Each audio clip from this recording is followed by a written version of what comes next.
Alex will talk about light rings. Yes, thank you. Wait, because I forgot my power supply. So.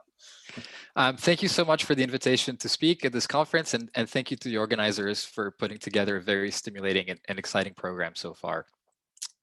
So the subject of my talk is going to be the black hole photon ring. And to set the stage, in 2019, everybody knows that we got this first up-close image of a real black hole in the sky, the black hole M87. But now, 2 years later, the big question is, where do we go from here and what's next? And as ngEHT gears up to upgrade the telescope equipment, the big question is, if we get more baseline coverage, more resolution, what are we going to see? And based on GRMHD simulations, we expect to see an image like this one in principle if we had a perfect detector. And at first, there were many such GRMHD simulated images that were produced. And what was striking about them is that they all displayed this very prominent ring-like feature, a very sharp, pencil-thin, bright ring. And a couple years ago, a number of us were very puzzled. How is it that all these different simulations with different astrophysical sources around the black hole all share this feature? And so the story that's emerged in the last couple of years is that this photon ring is actually a property of the black hole itself and the geometry, the Kerr geometry of spacetime around the black hole. And so what I'd like to do today is spend half of my talk discussing the origin of this ring of light before switching gears and proposing a better way to resolve it and discussing what we can learn from it. So just to give the punchline, this photon ring is a universal, and in this talk, universal means matter-independent effect that follows purely from general relativity. So it's independent, really, or it's weakly dependent on the details of the astrophysical source. And in fact, it's not just one ring, but an entire sequence of subrings. There's a very rich structure which is entirely governed by critical parameters, which I'll describe, and that are properties of Kerr black holes in general relativity. So this photon ring is present in the image, we just saw it, but it's also present in Fourier space, which is where the EHT actually takes data. And the subring structure within the photon ring produces a very specific universal signature on long interferometric baselines, which we should hopefully be able to detect with a space-based interferometry experiment targeting M87 star. And in particular, the feature of the ring, which I'll focus on for the experimental proposal, is its shape, which again is remarkably insensitive to the astronomical source profile and could provide a very stringent test of strong field general relativity using space-based interferometry. And you can hear that I keep saying space, space, space. And I think that's really where the very exciting tests of GR and other features of gravity lie. So I'm really hoping that ngEHT will take that step and take us to very long baselines in space. Okay, before I jump in, let me just point out that this study of the photon ring is an active and growing area of research. I've tried to put some of the recent papers in the last year and a half that have come out on this topic, and they can't all fit in this slide. Let me just point out that later today, actually right after me, Huan will be talking about a relation to quasinormal modes. And then later this afternoon, Shahar Hadar will be discussing autocorrelations in the photon ring, which I think is a really interesting topic, and I urge you to listen to his talk. And I believe Duke will also have a discussion of the light ring. Okay, so my own involvement started with this paper that was written with a number of people that are actually at this conference. And I'm going to start by discussing some of the things that we understood. A lot more details were worked out in these two papers, which I recommend if you want to see a lot more detail. So our story begins with the photon shell, which is a region of spacetime around a Kerr black hole, which lies outside of its event horizon. So light can still escape from this region.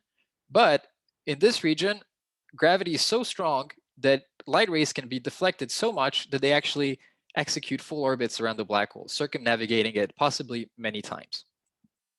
Now, not every light ray which is in this region will go around the black hole many times because you have to aim just right. You have to pick the photon momentum to be just right so that it actually follows these bound orbits. And these bound orbits have 3 critical parameters, which I'm now going to describe. The first 2 are quite simple to describe. So in this talk, I'm going to use the terminology of an orbit to describe the periodic bouncing behavior of these bound orbits in the angle theta. So at any given radius, you have light rays that go around the black hole. And by the way, Leo Stein on his website has an amazing 3D Java applet that lets you interact with these light rays in 3D in real time. It's super fun. So they go around at fixed radius, oscillating in theta. And I'm going to define one orbit to be an entire oscillation from the bottom to the top and back, so that just going from top to bottom once is a half orbit. And so as these light rays go around, in every half orbit, they sweep out an azimuthal angle delta and incur a time lapse tau.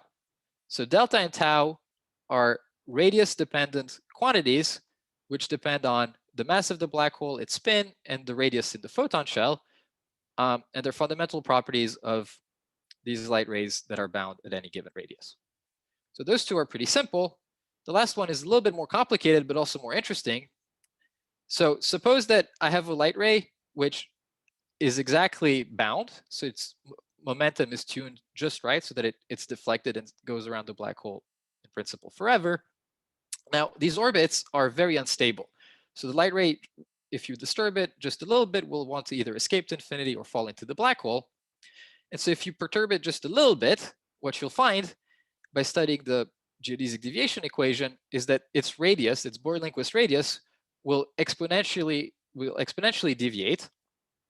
And the rate of exponential growth in the number of half orbits n is this parameter gamma, which again depends on the spin of the black hole and the radius in the photon shell, and is a Lyapunov exponent because we have an exponential growth of these deviations from the unstable bound orbit, and gamma characterizes the instability of these nearly bound orbits in the photon shell. Okay, so these are 3 fundamental properties of these light rays, and now we want to describe their effects on black hole images. So to do that, we have to first discuss the observer screen, which was first defined by Bardeen in 1973. So basically, in these images, the vertical axis is just the projection of the spin axis along the plane parallel to the line of sight, and then alpha is a perpendicular coordinate, and so the black hole is in the center. There's a way to make this precise, even in GR. And the first thing that's interesting about the observer screen is that if you aim a light ray inside this region here, it'll fall into the black hole. And actually, the black hole is smaller in this picture, but even if you aim slightly outside, the light ray will come, get pulled in, and eventually fall into the horizon. On the other hand, if you aim a light ray very far away, it might be deflected by the gravitational pull of the black hole, but it will eventually escape and get back out to infinity. So in this region, outside this curve C, light rays escape to infinity, and in this region, inside this curve C, they fall in. And so what happens if you aim exactly on the boundary? Well, then you get these so-called critical light rays, which will be captured by the photon shell. They're going to asymptote to one of these bound orbits, and they'll unstably orbit the black hole forever. Now, one thing that's interesting is that depending on which position around this curve you aim your light ray into, it's going to asymptote to a bound orbit at a different radius. So actually, going around the image is really sending light rays to different radii around the black hole. And I want to emphasize this is very weird, because if you look at a regular star, when you look around the star on your image, you're seeing, well, around the star in the geometry. With a Kerr black hole in this situation, when you look around the image, you're actually seeing different radii. That's very interesting. And another funny feature is that every point on this curve is an entire sphere that's covered by these bound orbits. So each point on this image is a sphere. And there's a lot to say about that, but for the purpose of discussing images, the important thing is to talk about near critical light rays, which are light rays that are aimed not exactly on this curve, but a little bit to the side. And those have the feature that they can orbit the black hole multiple times before eventually falling in if they're a little bit to this side, or eventually escaping if they're a little bit to this side. Okay, so now we can discuss the lensing properties of Kerr black holes. This is an old subject that goes back to the work of many people, including those attending this conference, like Roger Blanford and Luminet. The key point for us today is that light rays which are near the critical curve can circumnavigate the black hole multiple times. And so that means that a light source can connect, a single light source can connect to a single observer along multiple light rays. This is also the starting point of Shahar's talk later on, which I urge you to attend. So this has a very interesting consequence, and I'm going to explain it very briefly using the simplest setup, which is an equatorial disk seen by an observer on the spin axis, looking down at the disk. So if you pick a point on the disk, you're going to get a direct image of that point, which is via this light ray that comes directly to the observer. So that's the n=0 light ray because it doesn't do any additional half turns. But then there will be a light ray that sort of dips down, does an additional half orbit, this U-turn, and then comes back to the observer. And then in principle, you can have a light ray that does 2 half orbits, so it circumnavigates the black hole once completely. And then there's n=3 and 4 and so forth.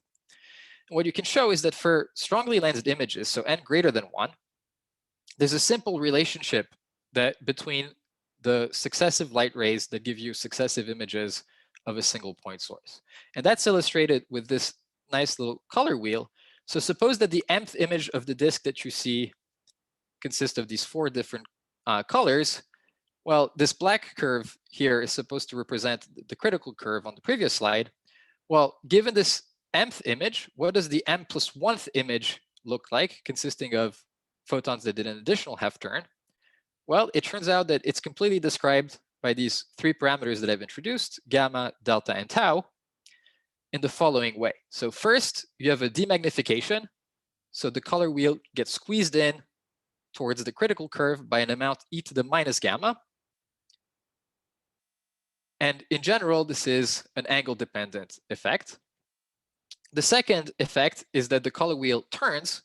And if you're in a Schwarzschild black hole, which has 0 spin, the turn is exactly pi. It's exactly half a turn. And as you dial up the spin, because of frame dragging, the color wheel rotates more and more until at extremal spin, you have almost 3/4 of a turn. And finally, there's a time delay, tau, because the light rays have to do an additional half orbit. And that roughly takes about 15, 16 m independent of the spin. Okay, so we have these 3 properties of light rays that are nearly bound in the photon shell, and they control the lensing behavior of successive images of sources around the black hole via these simple relations.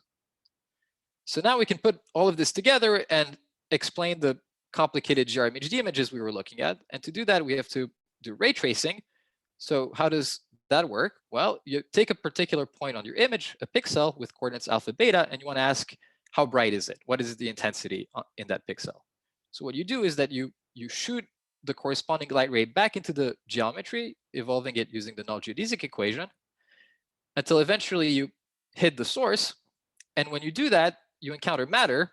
And then in each little piece of the ray, in each affine length d sigma, you load some number of photons di according to the local emissivity of the source. In principle, the matter source can also absorb some photons, so that's why this term is there.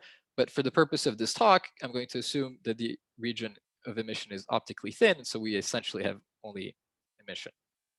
So now when we put everything that I've told you together, well, in order to get an extra turn, you have to aim exponentially closer to this critical curve d by an amount e to the minus gamma. That's the lensing behavior I've explained to you. If you invert this relation, it says that if you aim a little distance d away from this critical curve, then you execute a number n of half orbits that's logarithmically divergent in d. Now, for optically thin matter distributions, this immediately implies that there's a mild logarithmic divergence in the observed ring intensity in the critical curve, because a light ray that completes n half orbits through the emission region can collect n times more photons along its path. That's this scaling relation. And so I scales like log d. And the photon ring is simply the bump in the photon intensity, which contains this log divergence that's caused by the near critical orbits. Now, in the real world, this divergence is cut off by a finite optical depth, but nonetheless, the striking feature remains visually prominent in many of the ray traced images of GRMHD simulations that are in the EHT databank. So to put everything together, when you look at a black hole, well, you see these n=0 light rays that come almost directly to you and show you the surrounding emission around the black hole. And those are not very strongly focused. They just give you the background image. But superposed on top of that, you have yet another image of all the matter surrounding the black hole from light rays that execute 1/2 orbit, so these U-turn trajectories. And those are now exponentially closer to the critical curve. And yet again, on top of that, there's this n=2 subring from light rays that are even more strongly focused by yet another exponential demagnification factor that show you yet again another image of all the stuff around the black hole, but from light rays that do a full orbit. And when you put everything together, the net effect is that you have this background image that shows you the stuff that's there around the black hole. And on top of that, you have these multiple mirror images that accumulate, forming this brightness enhancement in the shape of a ring. And that's the photon ring. Now, this photon ring substructure has been confirmed by state-of-the-art numerical simulations that George Huan did. So here's the first image at the start of my talk. If you look at horizontal and vertical cross sections, which are shown here in red and blue of the brightness temperature, so the intensity profile, you find these spikes. And if you zoom in here or here, you get these images. And here the intensity is labeled, is decomposed into contributions from photons that did a certain number of half orbits. And so you see that there's sort of this shoulder here, which is the background n=0 contribution from light that comes directly at you. And then on top of that, you have this additional spike here, which is yet again another image of the entire emission around the black hole from photons that did 1/2 orbit. And then on top of that, there's n=2 and n=3. And I think in the simulations, it goes up maybe to n=6. Okay, so to summarize the theory part, what I want you to take away is that it's a prediction of general relativity that embedded within black hole images, there lies a thin photon ring, which is composed of a sequence of self-similar subrings. With each subring, a lensed image of the main emission that's indexed by the number n of photon half orbits executed around the black hole. And this Kerr lensing feature is completely characterized by 3 critical exponents, gamma, delta, and tau, that respectively control the demagnification, rotation, and time delay of successive images. Now, the last thing I want you to notice from the theory side is that the critical curve in itself, the one that Bardeen computed and that is colloquially known as the black hole shadow, is not observable. But what's happening is that you have these subrings which are observable and exponentially converge to it. And the n=1 subring is not quite close to that accumulation point, but the n=2 subring is already very, very close to it. So the photon subrings converge to, but are distinct from, the critical curve. Again, the critical curve is not observable. The photon subrings are, but they do not have the exact same shape. And so for the rest of the talk, I'm going to argue that although the n=1 ring doesn't track the theoretical critical curve very well, the n=2 subring actually does. And so by measuring the n=2 photon subring of M87, we can really test the shape of the photon ring predicted for a Kerr black hole by general relativity. Okay, so now I'm going to shift gear and talk about an experimental proposal, which came out in this paper last summer with Sam Gralla and Dan Moroni. And there's also some background work in these 2 papers that discuss the interferometric features of this experiment. So very quickly, I think everybody here knows that a radio interferometer measures this so-called complex radio visibility, and that is the Fourier transform of the image, which is the thing that we're after. And crucially, which points in the Fourier transform of the image do we see? Well, it depends on the so-called baseline. So the point U in Fourier space that we see, the baseline, is the distance between the telescope dishes in the plane perpendicular to the line of sight. So it's the projected separation measured in units of the observation wavelength. And the key idea in the paper with Michael Johnson and many others at this conference that came out 2 years ago now, is that if you have this very narrow ring-like feature, then there's it presents a very clear interferometric signature in this asymptotic regime, where you have a long enough baseline bigger than 1 over d that you've resolved its diameter, the diameter of the ring, but your baseline is not long enough that you've resolved its width, w. Also, I think somebody scribbled on my slide. Thank you. So in this regime, you get a very clean signature of your ring. It's going to have a ringing pattern with a period that encodes the ring diameter. So how does this work in detail? So suppose that in the sky, you have a very narrow curve that has some arbitrary shape like this one. Now, if you go to this regime, where your baseline is long enough that you've resolved the diameter of the curve, so you see that it's some very narrow curve, but you haven't resolved the width of the curve. It's an exercise in Fourier analysis to compute the Fourier transform of the image, the complex visibility, and you get this relatively simple formula, which basically says that at every angle phi, your curve has some projected diameter, the sort of 2D shadow of the curve, if you will, and an offset in its centroid. And that completely determines the complex visibility. So this is the universal signature on long interferometric baselines of a narrow closed curve in your sky. And the key point is that the centroid only enters the visibility, the complex visibility, as an overall phase. And the projected diameter as a function of angle gives you this cosine and sine ringing pattern with a period that encodes the diameter of the ring. So the periodicity is 1 over d.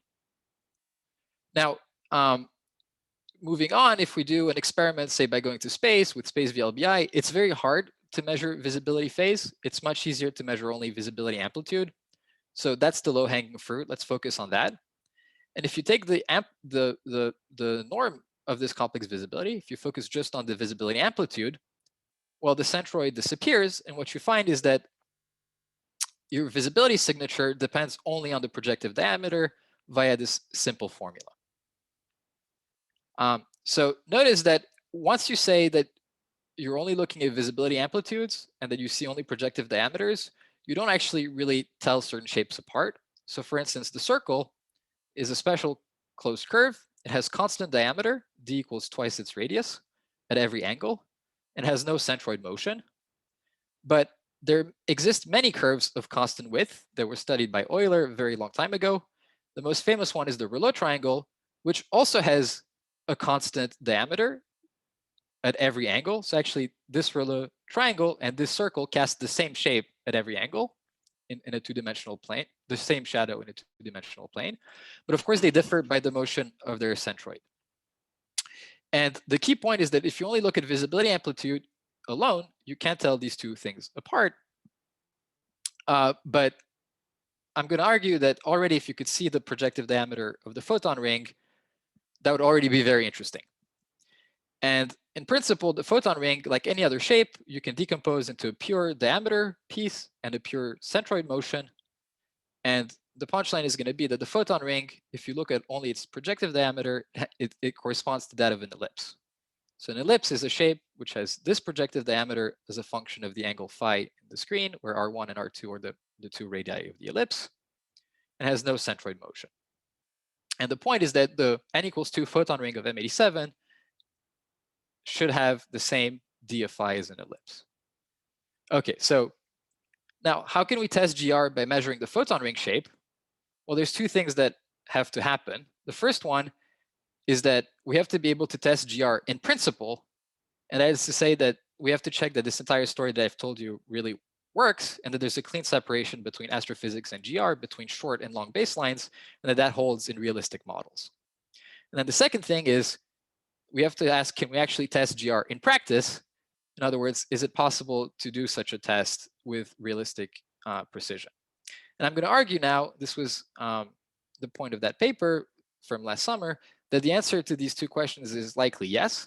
And I have 2 slides about that. So first, we can test GR in principle, we argue, because we looked at many models of M87, And we found that the n equals 2 photon ring diameter could always be measured from its interferometric signature and always gave you the shape of an ellipse independent of the details of the astrophysical source. Okay? And then we argued that this is a test that you could do in practice because according to my co-author Dan Maroney, who is an expert in this, we think we should be able to meet the requirements for such a mission with technology that either exists or is being developed. But the catch is you have to go to Earth-Moon distances, so you have to go to space. However, if you do that, you could do a test of strong field GR and of the Kerr hypothesis to an incredible precision, which is why I think this is a very, very promising experimental target. And I really hope that ngEHT sets its sights to space and to really testing strong field GR. Okay, so let me flash these 2 slides to explain why we answered yes to these 2 questions. So that for the first question, we looked at about 100 source models of M87 varying its spin, the observer inclination, and the astrophysical source surrounding the black hole. So here, for instance, this is the best guess model, spin 94%, 17 degrees from the spin axis for the observer angle, and then say this emission profile in radius. We ray traced images of all these source models, and we got images very much like the one I was showing you before. And you can see that because the cross sections of the intensity in the image look like this, which is exactly like what we were getting in the GRMHD models. Then we Fourier transformed the image to get the visibility. And on short baselines, we checked that these models were consistent with the 2017 EHT observations of M87. So these are the data points released by the EHT collaboration. But then we went to much longer baselines. And you see that by the time you get to about 300 gigalambda, which corresponds to the Earth-Moon distance at 1.3 millimeters, all the small details of, you can hope that all the small details of the astrophysical flow have washed out. And the only thing that dominates on such long baselines is the very sharp feature, this ring. And indeed, we found that zooming on here, we get these kinds of ringing patterns. So again, these are 2 different inclinations on the image. And we fitted them to the universal signature for the projective diameter of an ellipse, which is plotted here in black. And you can see there's an excellent match. And we found that in all these models, the measured projective diameter was always that of an ellipse. And so we regard this as a GR prediction for M87 star. And then for the experimental forecast, we assumed some somewhat realistic receivers and antennas in space, and with an amount of precision that would get us these kinds of data points if this were the true signal. And then we did some MCMC to check whether you could reconstruct the diameter of the ring at every angle from the observation data, and we found that we could. And so the idea is, if you measure the diameter at every angle, then you try to fit this functional form. And if you can, then then we've passed the test of GR, and you can report the successful fit chi-squared as the precision at which you've tested GR. And if you can't fit this functional form, then you report a failure of GR, and you can exclude it at the associated p-value. Okay, so to summarize, the big picture for this experiment is to test strong field GR with black hole imaging. So in the simplest configuration, you could imagine a single baseline to space by having one dish orbiting the Earth. We need baselines on the order of 300 lambda to be sure that this is going to work. And as your satellite orbits the Earth, at every angle, you measure this ringing signal, the visibility amplitude, and that tells you about the projective diameter at every angle. And so when you plot it, in our forecast, we got these black data points, and then you can ask, does the shape, the measured shape of the photon ring match the GR prediction of an ellipse? Okay. And I want to emphasize, I think you really need to go to space to resolve the n equals 2 photon ring and to do this very precise test of GR. Notice, by the way, the y-axis here, we're talking about minute deviations, which is why we reported a 0.04% forecasted precision. And unfortunately, I think if you only see the n equals 1 photon ring, you're not going to be able to claim such a precise test of the Kerr metric and GR. So I think really the target should be going to space. Now, of course, in the real world, there's an issue I swept under the rug, which is in a given snapshot image, you're going to have fluctuations from various sources of astrophysical noise. There can be emission robes, flares, whatever. And so correspondingly, the visibility amplitude on long baselines will be less clean. There'll be wiggles, and we really need to understand this better. But as a starting point, we added random sources of noise to about this level, which give visibility amplitudes that look like each of the dashed curves. And with different realizations of random noise, by averaging a certain number of times, we're able to get this black curve, which you can compare to the green noise-free model. And the only key point for this experiment to work is that the nulls align. So as long as you can average enough snapshot observations with whatever noise that you can get some clean nulls, you should be able to do this experiment. But of course, there's much more detailed modeling that's required in order to improve this experimental forecast. This is just the first starting point. And we really need to understand astrophysical noise. But let me again advertise Shahar's talk, because if the source fluctuations are very large, then you're actually going to get autocorrelations between the images in the images of the fluctuations in the photon ring, which will become very large. And we may then detect the photon ring via light echoes, which I think is also a very interesting avenue to explore. And obviously, if you put a satellite in space with a long baseline, you should be able to do a lot of other good things. I'm not exactly sure what they are, but people should think about this. And lastly, to conclude, I don't think I need to convince this audience, but just to be clear, we don't expect GR to fail outside the horizon. We think it should fail deep in the black hole interior. There's no reason to see a breakdown outside. However, the Kerr prediction has never been directly tested to a high level of precision, and yet it underlies a huge amount of astrophysics and also plays a driving role in theoretical physics.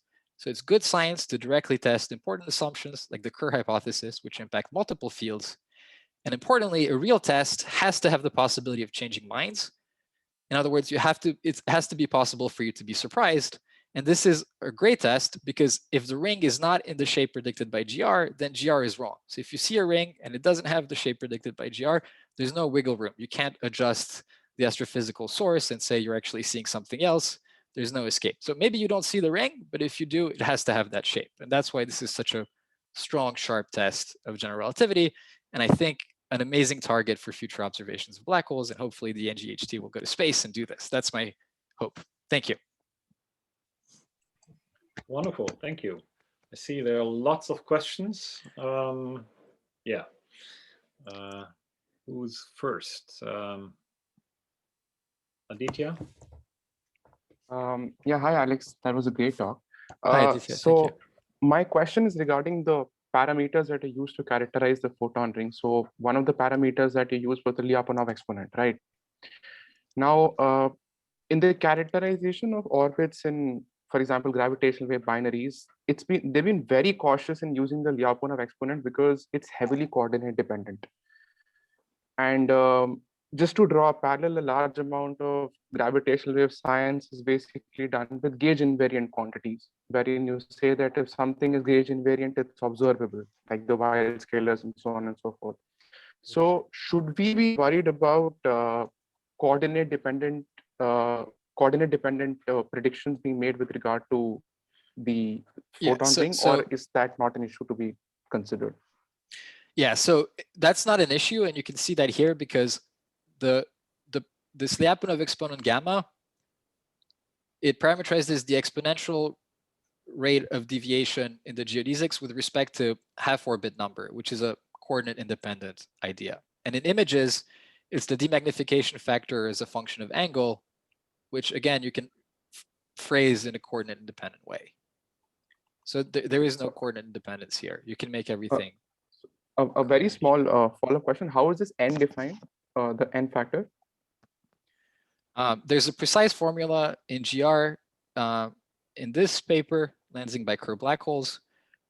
But basically, it's exactly that. So when you go from the bottom to the top, n increases by exactly 1, and it's possible to smoothly interpolate n, make it continuous for even fractional half-orbit numbers in a coordinate independent way.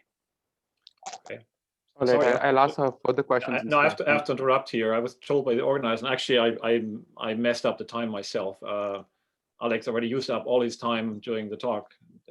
Unfortunately, there are a lot of questions, but I think we'll have a discussion session later, and then we can maybe reopen that that talk.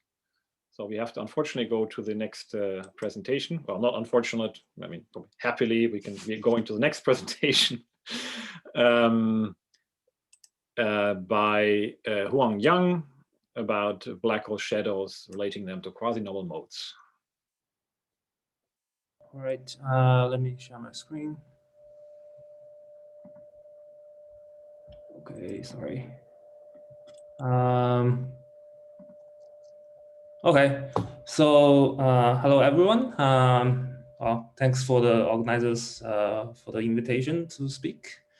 So I'm actually very excited to join the discussion of the science cases of ngEHT, not just because it's a fascinating field and now it's a good time to talk about these problems, but also because I've not actually done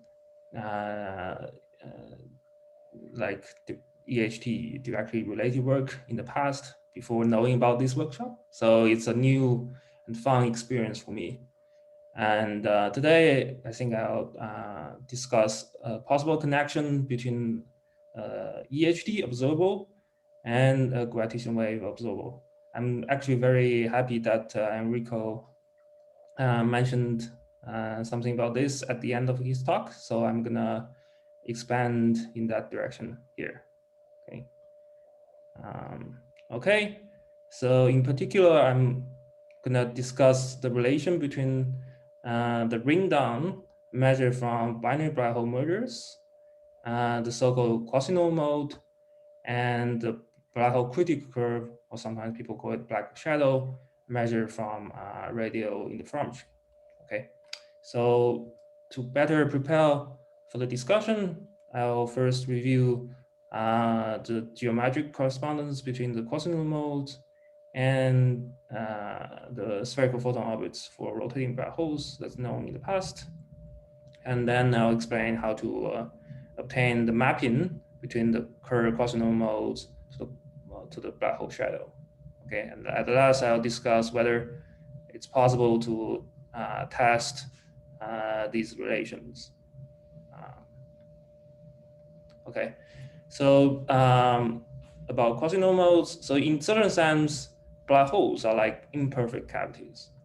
So if you imagine the spacetime is perturbed, the population would oscillate within the gravitational potential, and then it will gradually decays out because energy loss either to infinity or down to the black hole horizon. So these decaying oscillations can be decomposed into eigenmodes, just like the modes of an imperfect cavity, and which we usually refer them as quasi-normal modes. Okay, mathematically, one can solve the eigenvalue problem of the wave equation, similar to the hydrogen atom problem in quantum mechanics. And these eigenwave functions is characterized by the angular node number n, the radial node number, the angular node number L, and the azimuthal node number M, and the radial node number N. Okay, so that's why when Mina discussed the scalar cloud around black holes, she called this as a gravitational hydrogen atom. Okay, so specifically for Kerr black hole, Tarkovsky showed that the wave equation is actually separable in different coordinates. Okay, so here is the radial and angular Tarkovsky equations. In particular, the angular Tarkovsky equation actually describes a bound state problem, bound state eigenvalue problem, and the radial Tarkovsky equation actually describes a scattering problem. Okay, and so in the limit, when the wavelength is much smaller than the black hole size, the so-called Eikonal limit, these eigenvalue problems can be solved using the WKB method. Okay. for example, the angular eigenvalue would satisfy this so-called Bohr-Sommerfeld condition, okay? And we may also obtain the WKB quasi-normal mode frequency formula, which is given by something like this. And here we just define as a new variable capital L as the angular node number L plus 1/2, and the mu as m over capital L, okay, for convenience.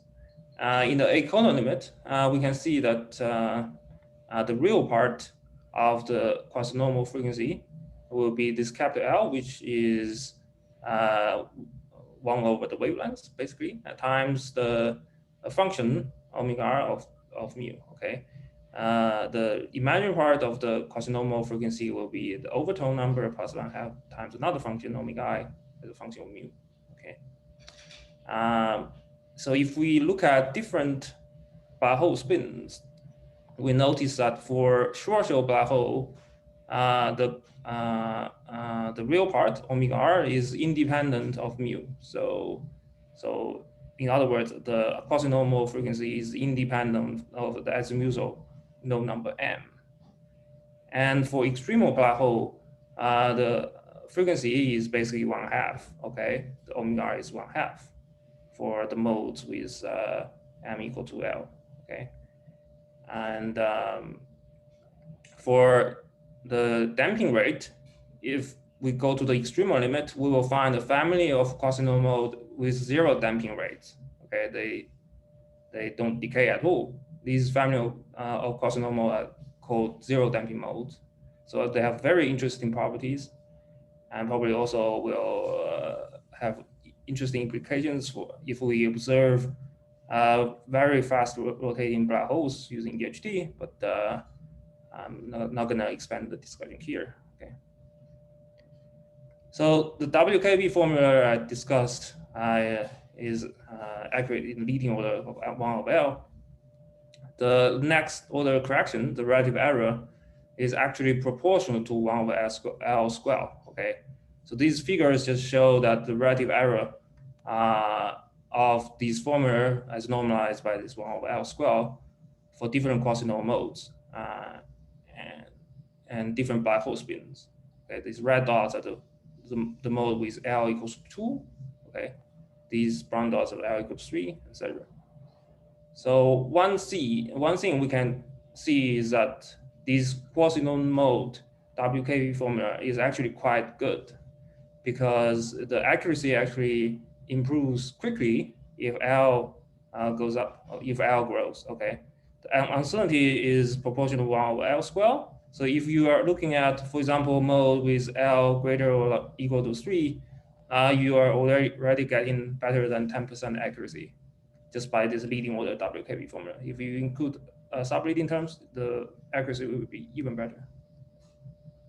Okay, so having introduced these basics about quasi-normal modes and their treatment in the Eikonal limit, let's then try to understand their geometric meaning. Okay, so in the short wavelength limit, null ray, a generic null ray, will satisfy this Hamilton-Jacobi equation. And in particular, if the background spacetime is Kerr, okay, we have 3 conserved quantities: energy, angular momentum, and Carter's constant. And the motion will be separable, and then the principal function can be written in such separable form.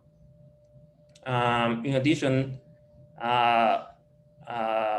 well, this is the solution of this Hamilton-Jacobi equation.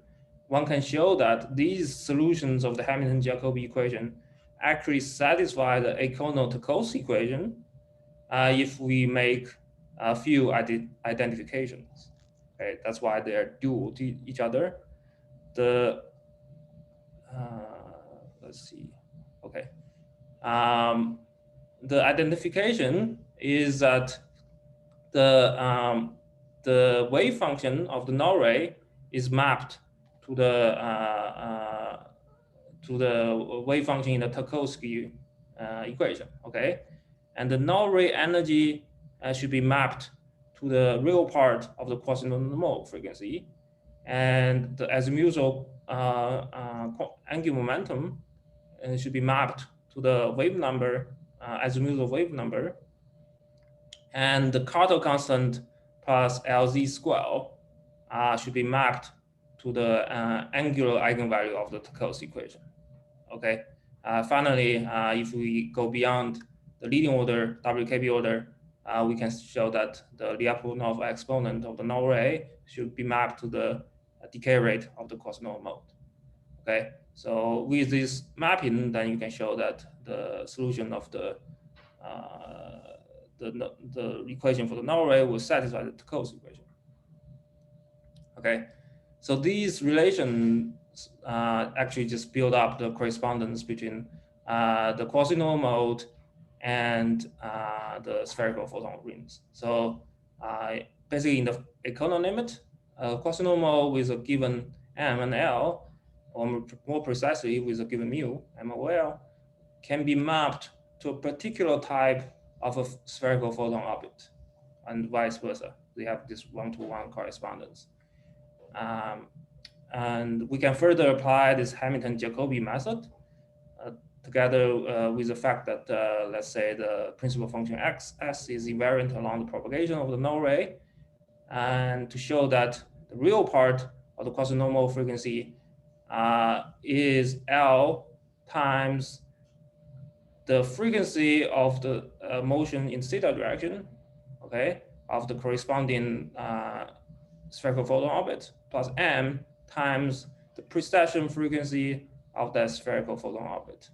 Okay, so this formula also gives the Quasinormal frequency formula geometric meaning.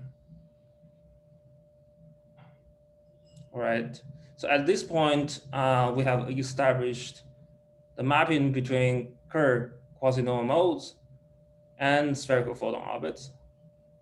And we also understand the connection between the spherical photon orbits and the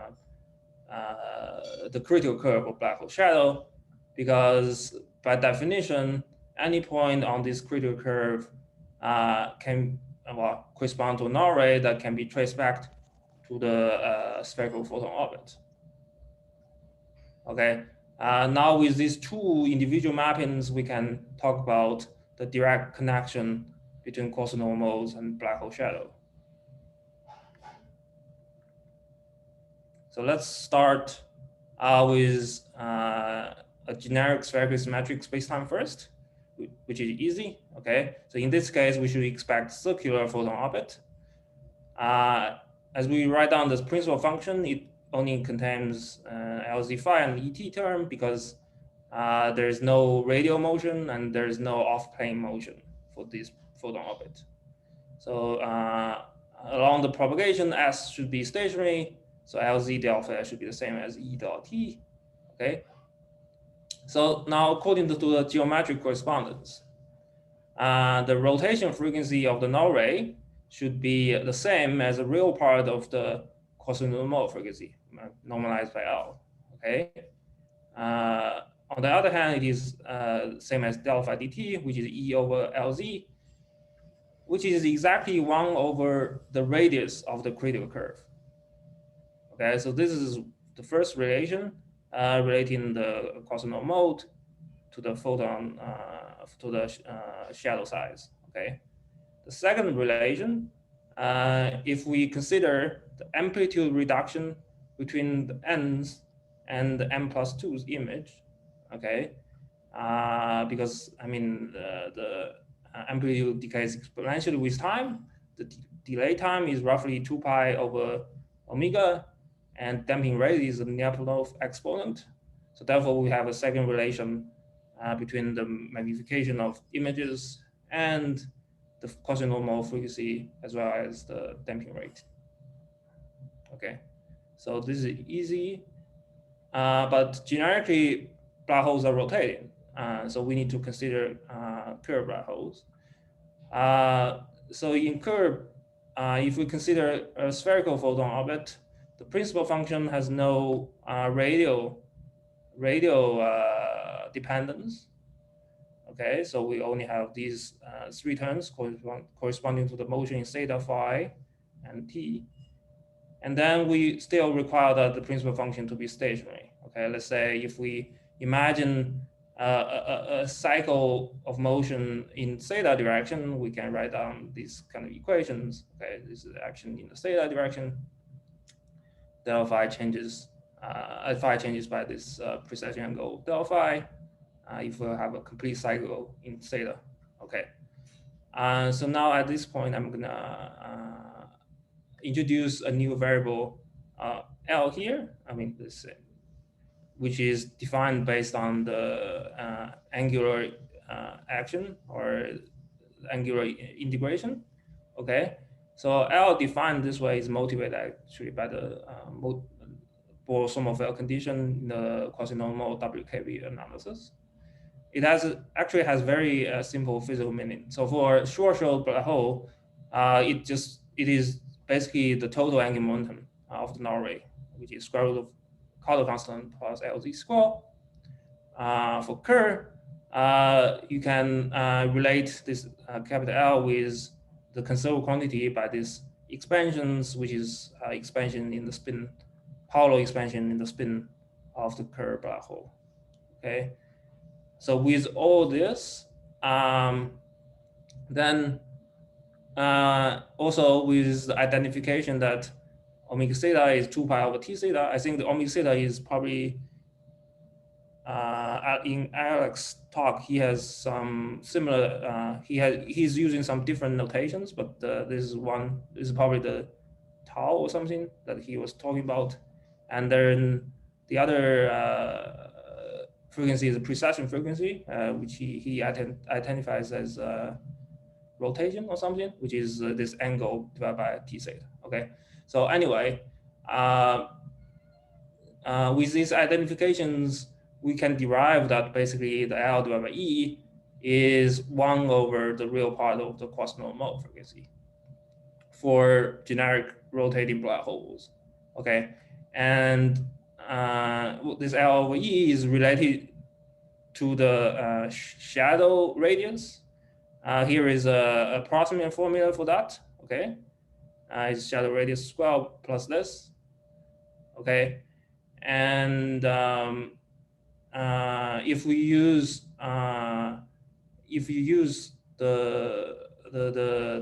this approximate formula, well, we can see that any test we do is actually quite accurate. I mean, the answer, well, the accuracy is better, well, it's within a few percent. Okay. And also here, this plot just shows that, well, for Kerr, the shadow will be non-circular. Each point on the critical curve can be labeled by this parameter mu, okay, within this notation. And this just shows how does the shadow radius depend on mu for different black hole spins. Okay. Okay. So so that was the first relation relating the shadow radius to the Quasinormal frequency. If we want to establish the second relation, we need to use the Green's function in Kerr. Okay. So this the Green's function for Schwarzschild and Kerr has been worked out in short wavelength limit about 8-9 years ago. Basically, if we have a source near the black hole, we see that the ray can take different paths to arrive at the observer. And more importantly, the signal arrives at the observer would have this fourfold symmetry structure. So you have a pulse, you have a double pulse, you have an inverse pulse, and you have an inverse double pulse. Okay, and etc. Okay, so this kind of feature of the Green's function was later on widely discussed when people were studying black hole lensing. Okay, so I'm gonna skip the details here. Basically, if you use the Green's function, and then you should be able to arrive at the second relation between the amplitude reduction of the Quasinormal mode and the Quasinormal frequencies. Okay, This is the second relation. So now, I think more importantly is that after discussing the mapping relations, we can ask question, how do we perform the test, okay, of these relations? So for given Kerr black hole, depending on the inclination of the observer, we will see different kinds of critical curves. The shadow shape will be different. For example, if the observer is at the top, then we will see something like this. Okay, a circular shadow, a circular critical curve. Each point on this curve will correspond to quasinormal with mu equals 0 or m equals 0. If we have observer on the equatorial plane, and then the shadow is like this, okay? So the mu ranges from -1 to +1, basically the whole range of possible mu's, okay? So if we have an observer in the middle, then the maximum mu will be, the maximum mu here will be less than 1, the minimum mu will be larger than -1. So it's basically in between, okay? So then if you want to test this kind of relation, you can ask whether I can test it using arbitrary point on the critical curve if I somehow measure the critical curve. The answer is probably no, because if you give me the critical curve, I don't know the mu. If I choose arbitrary point, I don't know the mu beforehand. Okay, I know the mu of some of the points, but not of all of them beforehand. So I guess that means we can basically use some special points to test the relation. So here I just recommend that we use these mu equals 0 points. And for this mu equals 0 point, we can read off this shadow radius, which is here, this radius. And then we can measure the m equals 0 mode, so of Quasinormal mode. And then we can test this relation. So the left-hand side is the ngEHT observable. The right-hand side will be the the gravitation wave observable. As I said, the WKB formula actually works quite well. So if L equals 3, the error is less than 10%. Okay, if you using the leading. You only have 2 minutes left for the entire thing. Okay, so let me, discuss the actual physical detection aspect. To perform the test, we need a black hole system with both Quasinormal mode and gravitation waves. Okay, so as pointed out by Zhen Pan's talk yesterday, many memories observed by Lisa will be accompanied by AGMs. So that's very good. However, this memory ring-down signal to noise ratio is usually less than 1, which is too small for black hole spectroscopy. So on the other hand, supermassive black hole mergers may produce very loud ring-downs, SNR larger than 100 also. So if such systems are embedded in a gas-rich environment, we may also be able to observe the radio emission from the accretion on the final black hole, okay? However, the main difficulty is that these kind of system or event usually happen at high redshift. So if we put a 10 to the 8 solar mass black hole at redshift 1, the angular size will be 10 to the 4 times the size of M87, which I guess is too small for an ngEHT, right? I don't know, probably not too small for a space-based detector. You may ask, what if we try even lower frequency? Okay, so if we imagine 10 billion solar mass black hole at redshift 1 for this pulsar timing kind of measurement, the angular size still is 100 times smaller than that of M87. Okay. All right, I'm gonna wrap up here. So basically, I discussed the mapping between Quasinormal modes and the Kerr shadows. So this relation can be checked with the multi-messenger observation of gravitation waves and radio signal, because it can be a test of gravity series and the laws of propagation for EM waves and gravity waves. And this kind of test may be able to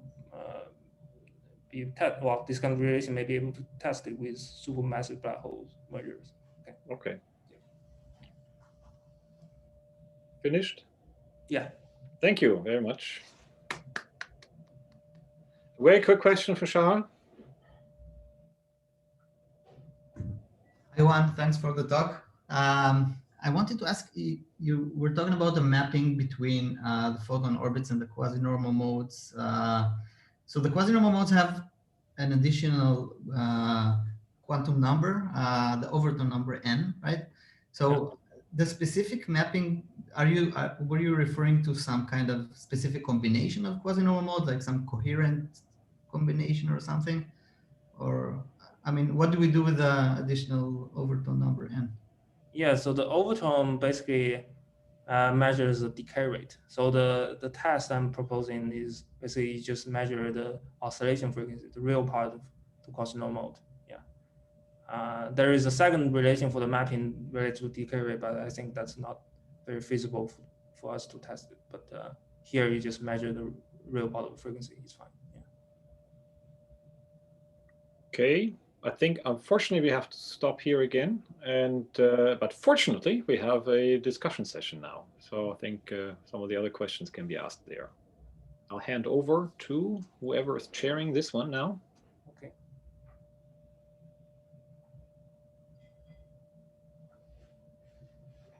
Vitor.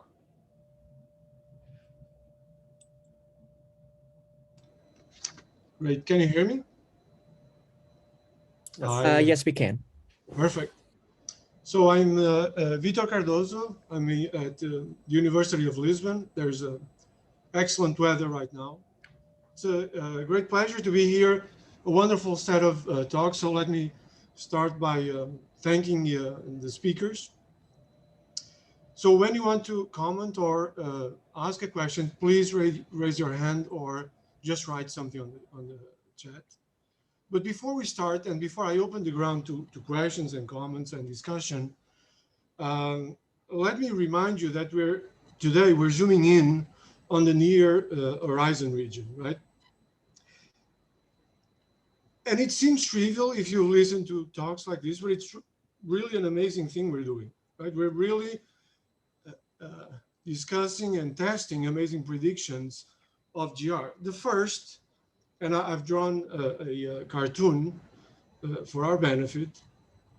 The first thing that you see when you come from asymptotic large distances where gravity is weak is the existence of an innermost stable orbit, circular orbits, right? You recover in Newtonian physics.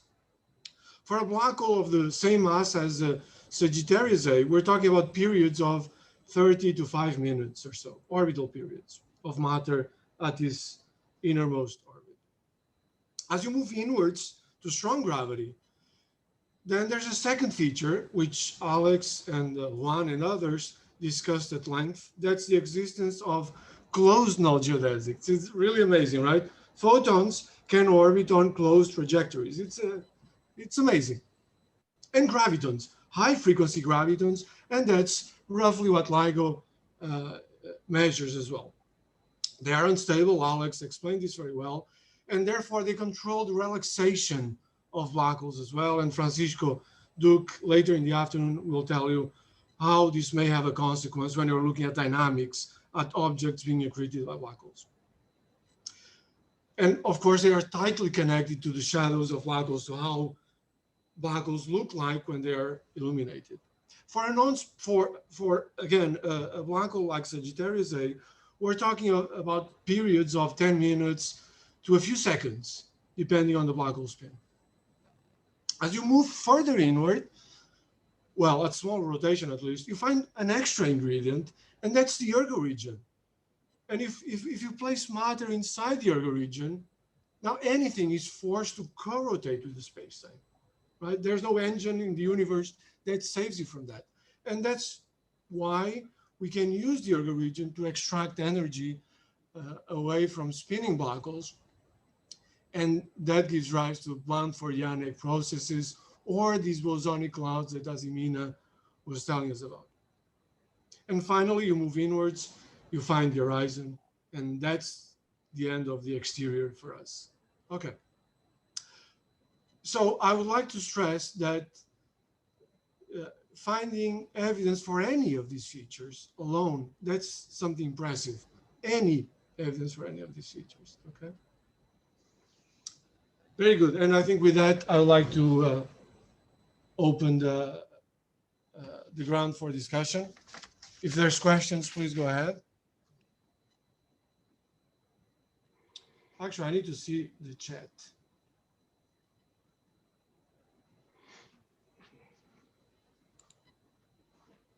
Very good. Okay. I'll start by the order I'm looking at this. So Aditya, please go ahead. Yeah, so my question's for Huan if he's here. Yeah. Yeah, okay.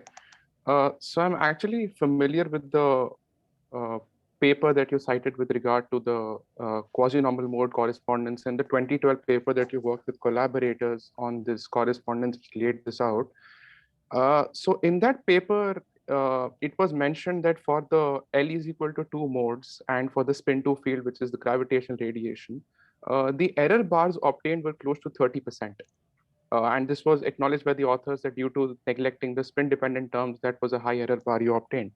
So while I understand that when you go to L equal to 3, you reduce the error bar, etc.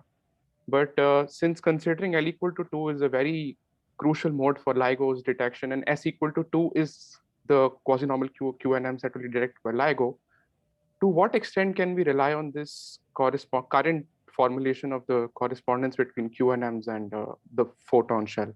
Thank you. Yeah, very good. So yes, as I said, the WKB formula works well when L grows. It's not that well for L equals to 2, but for L equals 3, it's already quite good. As you said, L equals 2 is very good for LIGO, but for this, let's say the supermassive black hole merger event for LISA, the Ringdown SNR could be very big. For example, larger 100. You're gonna not measuring one mode. You're gonna measure several modes at least. Okay, including this L equals to 3 mode. So I guess it's probably better to use L equals to 3 mode to test for this relation. The other way to go for this is that maybe because you know systematically what is the error of this WKB formula, and you know how to correct for that. So I think the other way is just maybe you measure L equals 2 and you correct for the known systematics, and then that will get you back to the correct formula. Very good. So next we have Leonid. Yeah, I have a follow-up question. I'll ask Slack because I see a lot of audience here. Yeah, thank you. Leonid, please go ahead. Yeah, thank you. Can you hear me? Thanks. I have a question to Alex. Thank you very much for interesting talk. And I happily accept your argument that for GR test with true photon ring, preferably high order and or higher, high resolution with extraterrestrial baselines is absolutely crucial. It's a must. However, did you try to estimate what is the fidelity required for this sort of test? I'm afraid that it must be very high, namely UV filling, UV coverage should be excellent. It's not just fringe spacing, which would be achievable with 2 elements, but the plethora of all effects which would contribute into the Fourier response would require very fine sorting of various factors. Therefore, did you try or anybody try to estimate how many antennas would be needed on baseline between, say, Earth and Moon to achieve the required quality of UV sampling? Thank you. Thank you for your question. Let me answer very specifically and then more broadly. So for your very specific question, we were envisioning a satellite that is orbiting in the plane perpendicular to the target and would sample some band of frequencies every time it would take measurements and therefore sweep out multiple oscillations of visibility signature. So you need to see a few of the hops, and Dan Moroney's proposal was 32 101 gigahertz channels around 230 gigahertz, and all the details are in the paper. And then more broadly, regarding the first thing you said, I think right now the status is that we haven't yet really resolved the photon ring. So the image that we've seen is mostly this n=0 emission. And I think that even this n=1 ring is almost there, but we don't really have conclusive evidence. And I think the immediate target for ngEHT, which would be really exciting, is to actually push just a little bit farther and really see the n=1 ring. Because that would already be a test of GR in the strong field regime. And the 2017 observations claimed a test at the precision of 17%. And if you could see the n=1 ring, you could probably take that down to a few percent, but regardless, it would actually be an observation of a pure strong field GR phenomenon, which would really be amazing. So I think then once we do that, we'll have a very strong case that there really is a photon ring, and we think we can see the n=2 if we go to space. And that's kind of like the longer term vision, which I think is also interesting to keep in mind. And that's required if you want extremely precise tests at the sub % level of precision. But I think currently, it would already be a huge improvement if we could definitively resolve the photon ring and see the strong lensing behavior categorically. Great, thanks. I think next, Paolo. You have questions? Yeah, so I had a follow-up question to Juan. So I was wondering, what can we really learn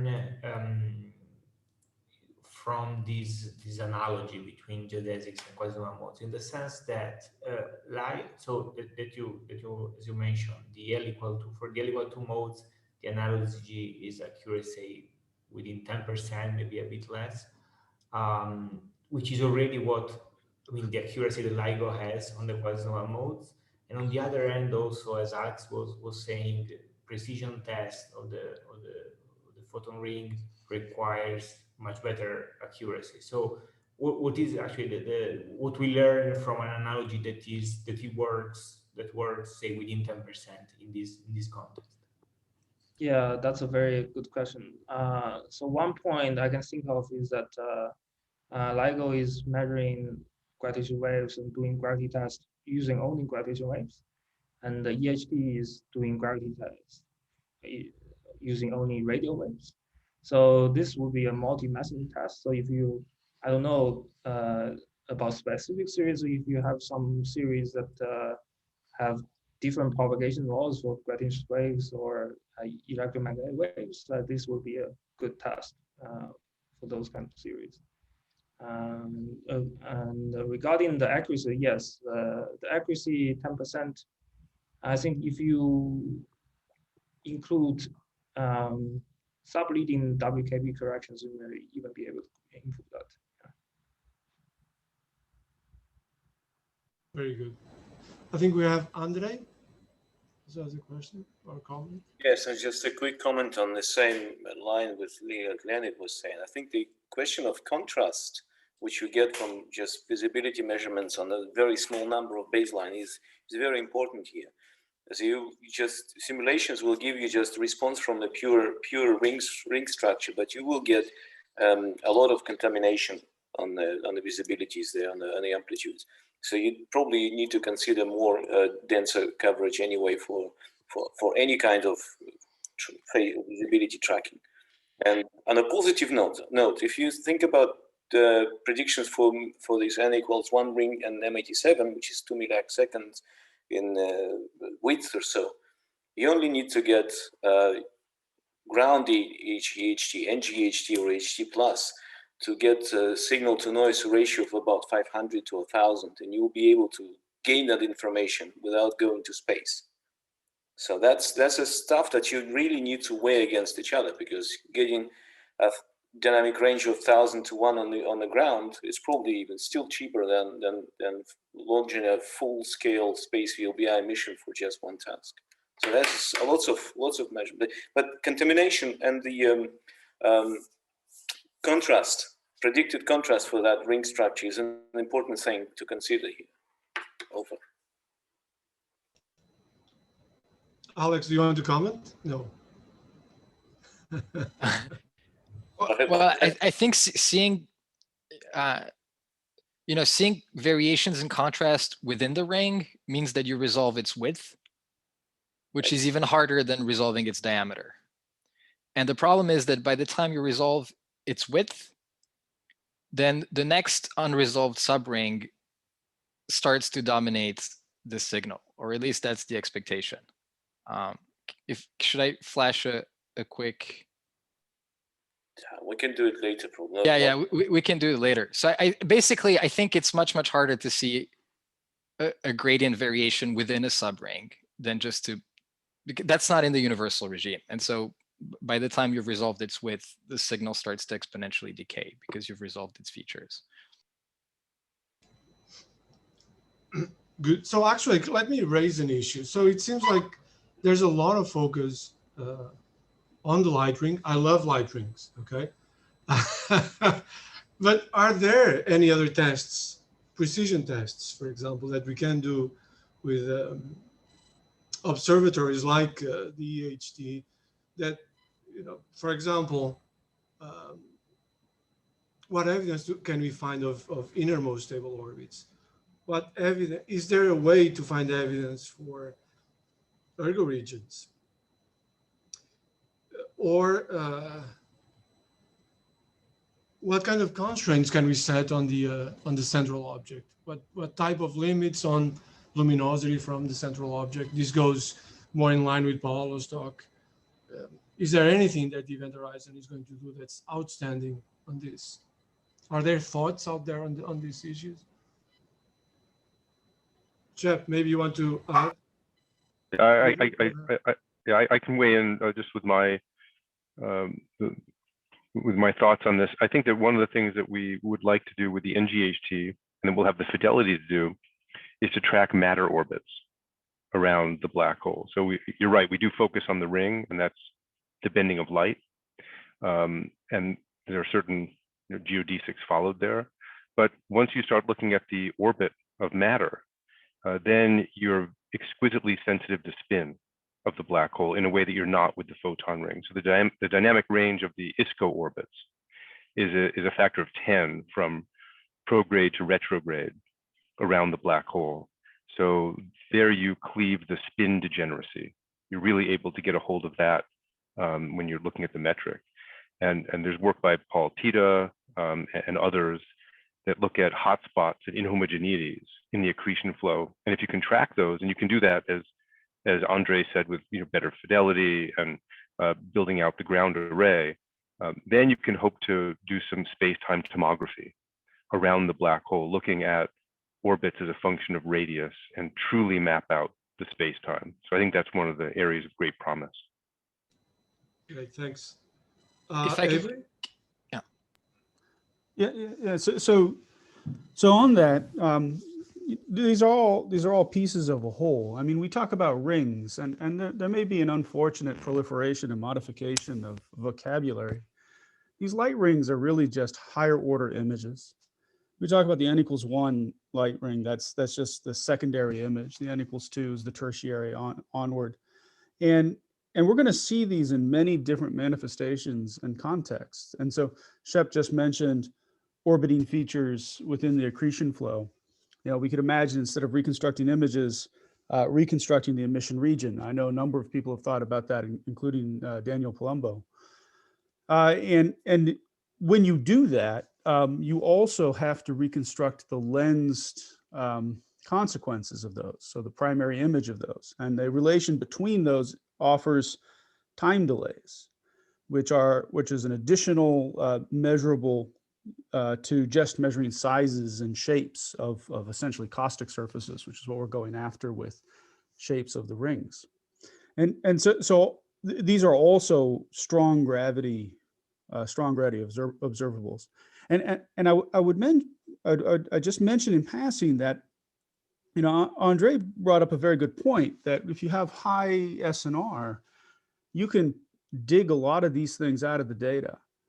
And so this work that Paul Tita has done that Shep just mentioned was looking at a EHT 2017 type array and asking how well could you constrain the space-time properties, not by looking at or assuming the spots or the accretion flow is in sort of some ballistic state, but actually looking at the relationship of those secondary images to the primary and their time delays and their locations.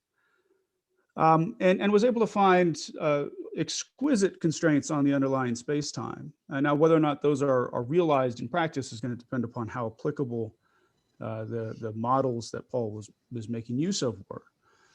There's a similar sort of thing when looking at these lensed rings or the photon ring signal, where we've looked at what happens if we try to reconstruct an image with a standard imaging type technique, a non-parametric model, but superimposed on top of that is a ring structure.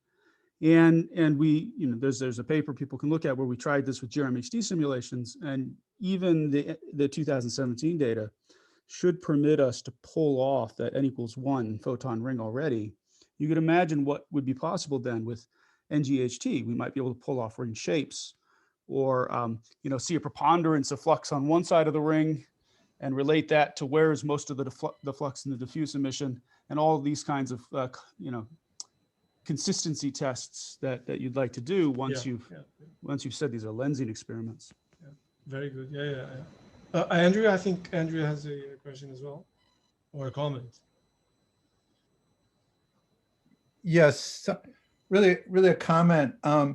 So, the EHT is an incredible experiment, and it's of interest to different people for many different reasons. And I'm kind of on one fringe of the group of, one edge of the group of people here, and I just would like to, put my own view in here.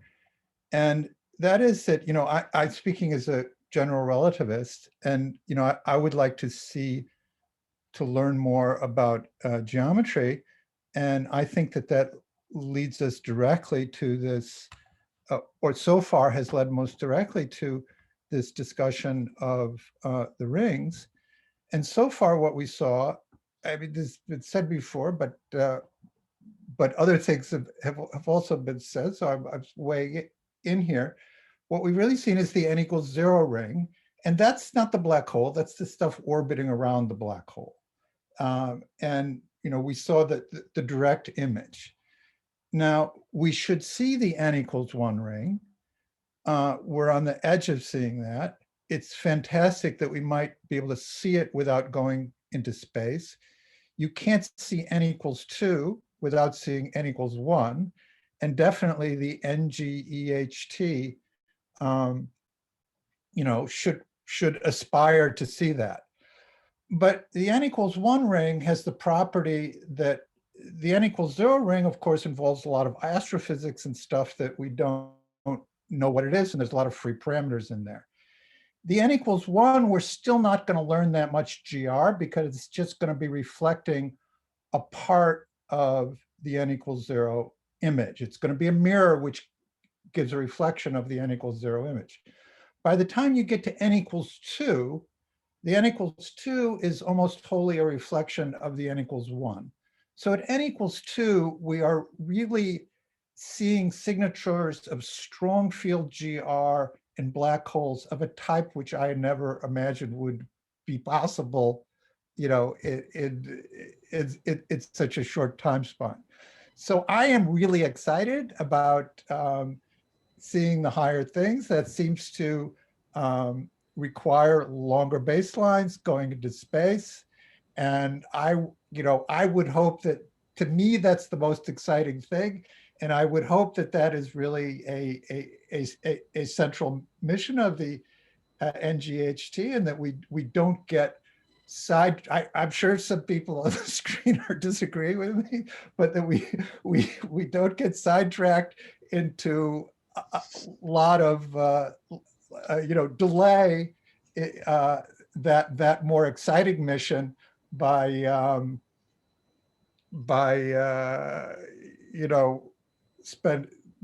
doing other things. Actually, that's a really central goal. Now, there may be other proposals. I agree that time delay may also come into this. That's important. And polarimetry may come into it, and seeing the structures of the ring.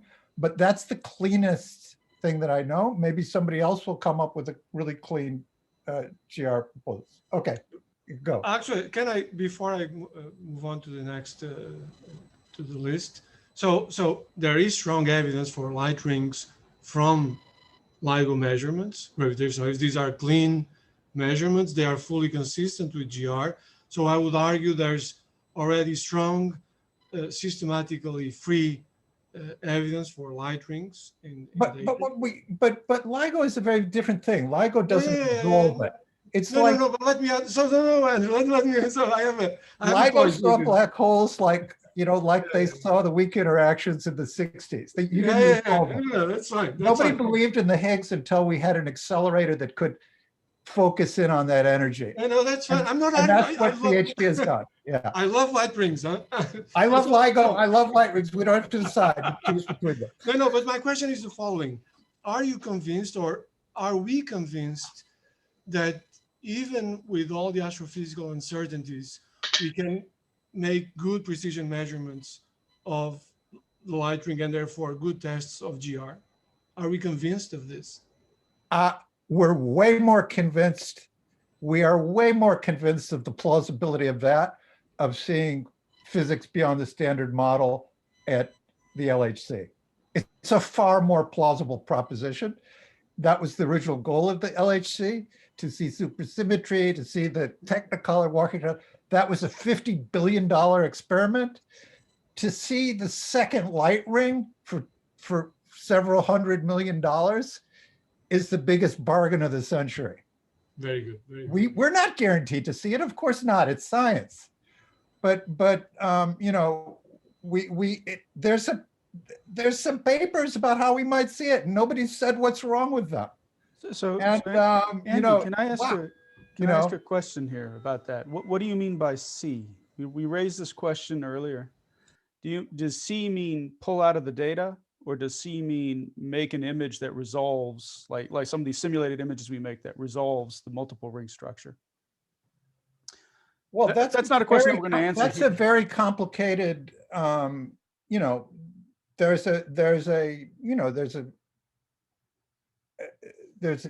mean if we could, just take a photo of it and it's perfect and everything, then everybody will agree we see it. If it has to be gleaned out of the data, then you get worried about whether or not you've really seen it. There could be an argument now about whether or not we've really seen a black hole. Emotionally, I hope I saw a black hole. I cried when I saw that picture. I think we feel we've seen it, but what exactly it's going to take to do that, I don't know. It will depend on the form of the data. It will depend on the form of the experiment. I'm confused about. I think this is going to be a big issue with n=1. If we what exactly does it mean to, with the ngEHT? But I would like to make an experiment. There's some plausible hope that we could see n=3 with something on the moon. Now, hopefully we can see n=2 so clearly that nobody's arguing about it. Yeah, that's what I'd like. I need to interrupt. We have 1 more minute. So let me just, Shahar, do you have a question or comment that we can discuss in 1 minute? Well, it's not very urgent. It's more a technical point about, you were talking about seeing the ISCO. We wanted to comment about that. But No, please go ahead. We have 1 minute. Well, just the point is that this kind of thing is a little bit more astrophysics dependent, and the nice thing about the photon ring that it's really a very clear GR signal. I mean, seeing the innermost stable circular orbit, this depends on the accretion rate and the profile of the disk, much more. Yeah, I think that was also Shep's point as well. Okay, so Can I make a final comment? Yeah, please go ahead. It's very short. I think, you know, in my talk, I was talking about a time averaged image, which is trying to get to the very pristine regime in which the metric is unchanging and fixed, and you narrow in on a very fine feature by time averaging. But as Shep was saying, time-dependent effects are also very important. And I think the signature of the photon ring may also be seen in these time-dependent effects via late echoes. And I think that's a still pretty relatively unexplored territory. There's a paper with Shahar that he's going to present this afternoon, which I think is very interesting, but we've just scratched the surface. And it may well be that seeing the photon ring is not just seeing the hops on long baselines, but it may also be seeing the effects of light echoes, time delayed by tau, without fully resolving the photon ring. And so that's a really good target, I think, for Earth-based stations. We should be, in other words, there's so many signatures of this photon ring, depending on how you look at it, that I think to answer your earlier question, it's hard to imagine that we're not going to see some signature of the ring, because it does so many things. Very good. Thank you to all this. All this shows is that we needed a couple of hours for a discussion. It's way too short. It's way too lively, but we need to move on. And I think the local organizers now have an announcement to make. Thank you all. So we will be returning at 30, which is in about 8 or 9 minutes. And then hopefully after that, we will be returning to the schedule as originally planned. Feel free to keep discussing during the break, and thank you so much. See you in a few minutes.